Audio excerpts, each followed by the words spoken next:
Hello दोस्तों, मैं अभय कुमार सुमन। भारत सरकार का आम बजट 2023-24 का आ चुका है।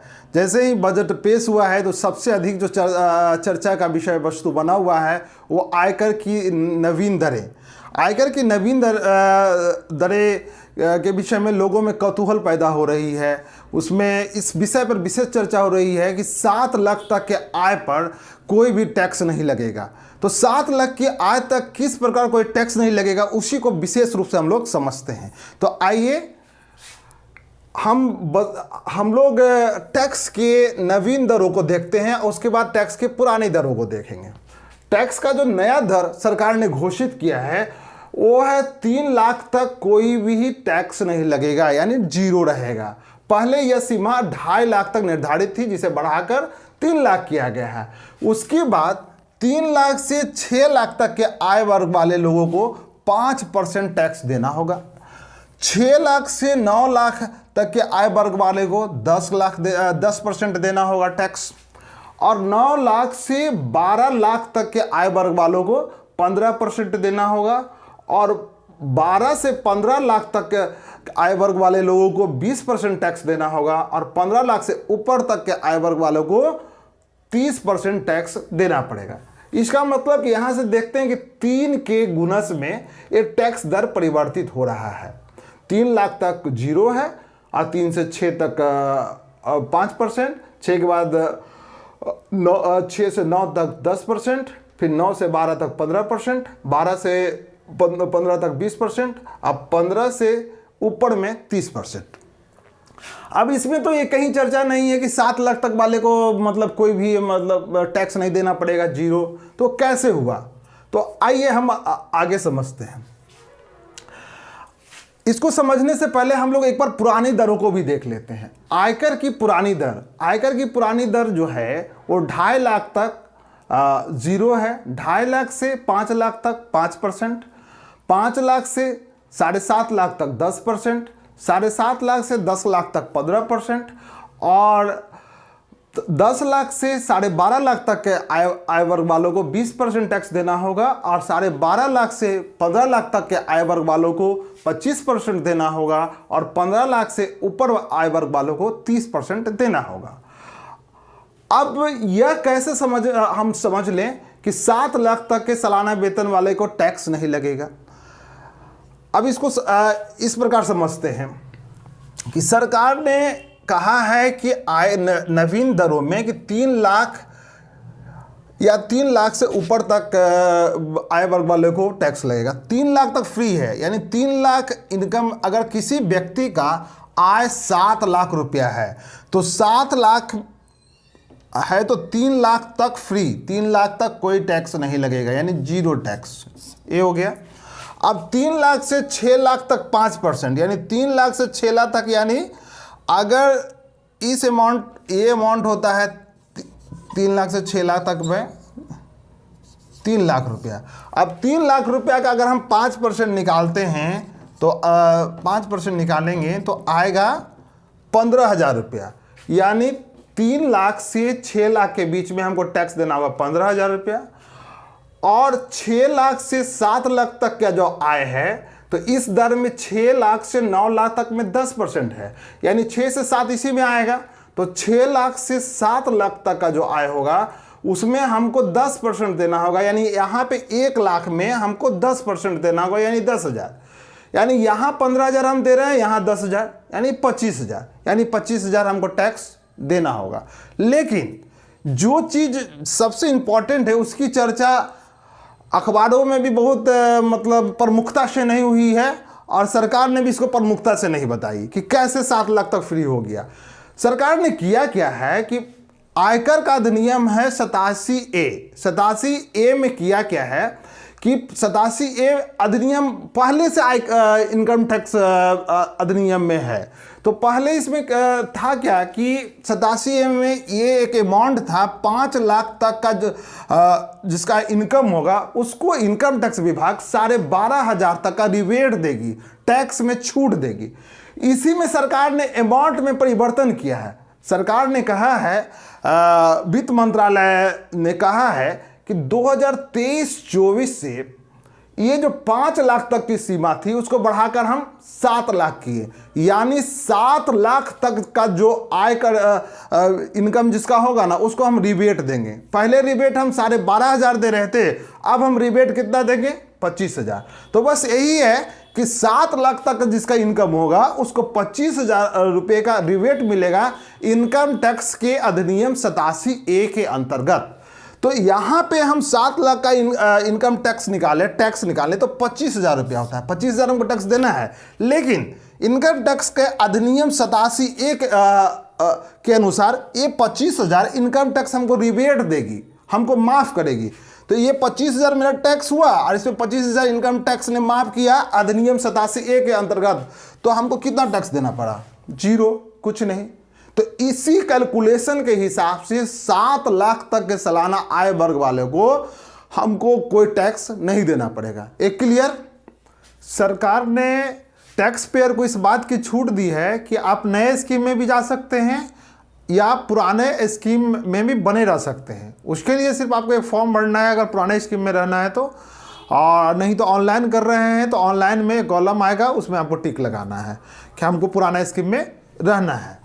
अब ये जरूरी नहीं है कि नया स्कीम जो है वो सबके लिए फ़ायदेमंद ही है। आंख बंद करके हम कितना भी सैलरी हो नया स्कीम में चले जाए, यह भी नहीं है। आप दोनों जो स्कीम है दोनों स्कीम को तुलनात्मक अध्ययन कर लें, क्योंकि सरकार ने आपके पास ऑप्शन दिया है कि मतलब आप पुराने स्कीम में भी टैक्स पेड कर सकते हैं। अगर आपको नए स्कीम में फ़ायदा है तो वित्त वर्ष 2023-24 से ये स्कीम लागू है, तो 23-24 से इस स्कीम में जाएंगे, और नहीं आपको पुराना स्कीम में ही रहना है, उसी में आपको फ़ायदा है तो इस वर्ष तो अभी इसी में पुराने स्कीम में चलेंगे ही, नए वर्ष भी आप इसमें रह सकते हैं। आप ऑप्शन का एक फॉर्म भर के रह सकते हैं। आपको चेक कैसे करना है, कैसे मतलब आपको मतलब दोनों में अंतर दिखता है, तो चलिए इसको समझने का प्रयास करते हैं। नया स्कीम में जो सरकार ने दरें चेंज की है तो इसमें स्टैंडर्ड डिडक्शन छोड़ के बचत की सारी योजनाएं जिससे हम टैक्स बचाते थे उसको बंद कर दिया है। जैसे पुरानी टैक्स स्लैब में क्या क्या लागू था बचत का योजना? पुराने टैक्स स्लैब में एक स्टैंडर्ड डिडक्शन सरकार देती थी 50,000। ये जो स्टैंडर्ड डिडक्शन है सरकार ने अभी जो वर्तमान सरकार है वही 2018 से शुरू की थी, ये पहले नहीं था।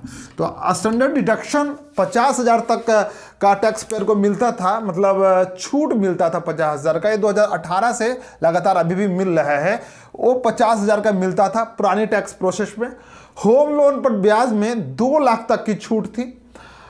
फॉर्म 80C भरते थे। फॉर्म 80C इनकम टैक्स की धारा 80C के तहत कोई भी टैक्स पेयर जीवन बीमा, NSC, म्यूचुअल फंड या PPF के माध्यम से मैक्सिमम 1.5 लाख तक का टैक्स बचा सकता है। उसके बाद NPS नेशनल पेंशन स्कीम के तहत आप मैक्सिमम 50,000 तक आप उसमें मतलब शो कर सकते हैं कि हम 50,000 तक मैक्सिमम NPS में पैसे को जमा करते हैं, उसका प्रूफ देंगे। इनकम टैक्स की धारा 80G के तहत आप धर्म में अगर दान देते हैं और उसका रसीद वगैरह लगाते हैं तो वह भी टैक्स आपका माफ होता है। और 80D के अंतर्गत आप या आपका परिवार चिकित्सा पर जो कुछ खर्च करता है तो चिकित्सा खर्च का भी बिल लगाएंगे तो वो इनकम टैक्स में माफ होता था। लेकिन ये जो सारे जो सुविधा टैक्स पेयर को मिलते थे ये पुराने स्कीम में मिलते थे, नए स्कीम में ये सब बिल्कुल नहीं रहेगा। ठीक है, अगर इन चीज़ों का फ़ायदा लेना है तो आपको पुराने टैक्स स्कीम में ही रहने में भलाई है। अगर आपको इन सब चीज़ों से कोई फ़ायदा नहीं लेना है तो फिर नए टैक्स स्कीम में आइए। कभी कभी तुलनात्मक देखा जा रहा है कि कुछ लोगों को जिनका इनकम कम है उनको नया टैक्स स्लैब में फ़ायदा है, लेकिन जिनका इनकम थोड़ा ज़्यादा है और 7 लाख से ज़्यादा है उनको एक बार तुलना कर लेना होगा कि हमको पुराने टैक्स स्लैब में रहने में फ़ायदा है कि नए टैक्स में। जैसे मैंने एक का निकाला है कि किसी व्यक्ति का इनकम 10 लाख है। ठीक है, 10 लाख है तो नया टैक्स स्लैब के अनुसार वार्षिक आमदनी किसी व्यक्ति का 10 लाख है तो उसको स्टैंडर्ड डिडक्शन जो वर्ष 2018 से टैक्स पेयर को मिल रहा है वो 50,000 नया टैक्स स्कीम में भी रखा गया है। लेकिन होम लोन पर कोई भी छूट नहीं, वो 2 लाख का छूट मिल रहा था, इसमें कोई छूट नहीं।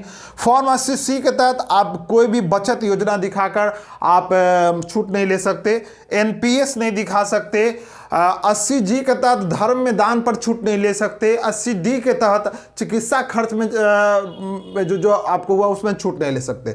यानी 10 लाख आप कमाते हैं तो सिर्फ 50,000 रुपया स्टैंडर्ड डिडक्शन सरकार देगी, बाकी 9.5 लाख रुपया पर आपको टैक्स ले लेगी इस दर से। पहले 306 लाख तक 5% लेगी, 6 से 9 लाख तक 10% लेगी, और 9 लाख से ऊपर मतलब 9 से 10 तक ही आपको लेगी, या 9 से 12 तक 15% लेता है तो 9 से 10 यानी 1 लाख का फिर 15% लेगी।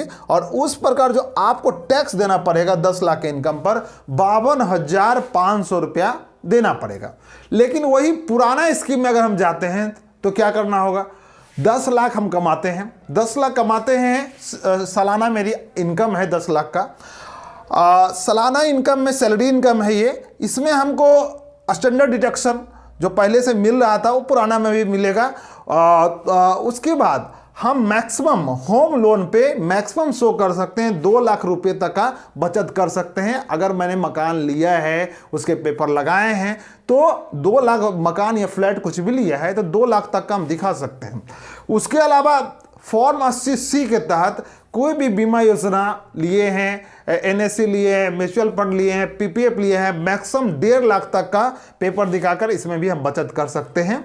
और उसके अलावा NPS नेशनल पेंशन स्कीम में अगर यदि मैंने पैसा लगाया है तो उसका पेपर लगाकर कम से कम 50,000 रुपया तो हम बचा ही सकते हैं। ये सब को हम छोड़ देते हैं, ये सबको चूँकि सिर्फ समझाना है, एक उदाहरण पेश करना है, तो ये सब हम नहीं लगाते हैं, सिर्फ ये मेन चीज़ लगाए हैं।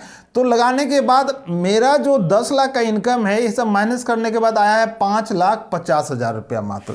अब 5,50,000 में 2.5 लाख तक, तो पुराने स्कीम में भी 2.5 लाख तक का टैक्स नहीं लगता था, 2.5 लाख से 5 लाख तक का जो टैक्स लगता था 5% वो लगेगा। और 5 लाख से 10 लाख का एक दायरा, 5 लाख से 7.5 लाख का एक दायरा था 20%, नहीं 10 लाख से 20 लाख, 10 लाख से 12.5 लाख का एक दायरा था 20% का। तो चूंकि मेरा इनकम 10 लाख है तो वहां पे 20% लगेगा, वो टोटल निकालेंगे तो मेरा जो टैक्स लगेगा पुराना दर के अनुसार 22,500 लगेगा। तो नया दर के अनुसार हम अगर देते हैं, इसमें जाते हैं, नया स्लैब में जाते हैं, तो 10 लाख के इनकम पर हमको देना पड़ रहा है 52,500।